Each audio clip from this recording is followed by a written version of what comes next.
Mecca വിജയത്തിൻ്റെ അന്ന് നബി സല്ലല്ലാഹു അലൈഹി വസല്ലമ തങ്ങൾ മക്കയിലേക്ക് കടന്നു വന്നപ്പോൾ മക്കയിലെ എതിരാളികളെല്ലാം ഇപ്പോൾ നിഷ്ക്രിയരാണ്. അവർക്ക് പട്ടാളങ്ങളില്ല, സൈനികരില്ല, പ്രതിരോധ ശക്തിയില്ല, ആയുധബലമില്ല. മുമ്പ് നബി സല്ലല്ലാഹു അലൈഹി വസല്ലമ തങ്ങൾക്കെതിരിൽ കൊലവിളി ഉയർത്തിയവർക്കെതിരെ ഇപ്പോൾ എന്തു ചെയ്താലും ചോദിക്കാൻ ആരുമില്ലാത്ത ഘട്ടം.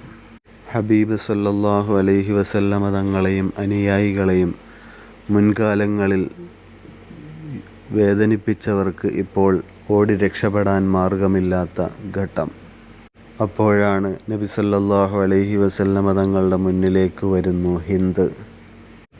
നബി തങ്ങളുടെ പിതൃ സഹോദരൻ്റെ അടിവയറ് കുത്തിക്കീറി കരൾ പുറത്തെടുത്ത് ചവച്ചു തുപ്പിയവരാണവർ.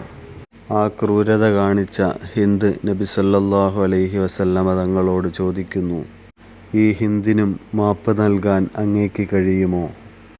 എന്നോട് വിട്ടുവീഴ്ച ചെയ്യാൻ അങ്ങേക്ക് സാധിക്കുമോ എന്ന് ചോദിച്ചപ്പോൾ നബി സല്ലല്ലാഹു അലൈഹി വസല്ലമ തങ്ങൾ അതേ എന്നാണ് മറുപടി പറഞ്ഞത്. അതുപോലെ ഇക്രിമത്ത് ബിനു അബീ ജഹൽ വന്ന് ചോദിച്ചു, എനിക്ക് മാപ്പ് നൽകാൻ അങ്ങേക്ക് കഴിയുമോ എന്ന്. അത്രയ്ക്കും കൈപ്പേറിയ അനുഭവങ്ങളായിരുന്നു ഇന്നലകളിൽ അവർ നബി തങ്ങൾക്ക് സമ്മാനിച്ചത്. അവരോടും നബി സല്ലല്ലാഹു അലൈഹി വസല്ലമ തങ്ങൾ വിട്ടുവീഴ്ചയുടെ വിശാലമായ വാതായനങ്ങൾ തുറന്നുകൊടുത്തു.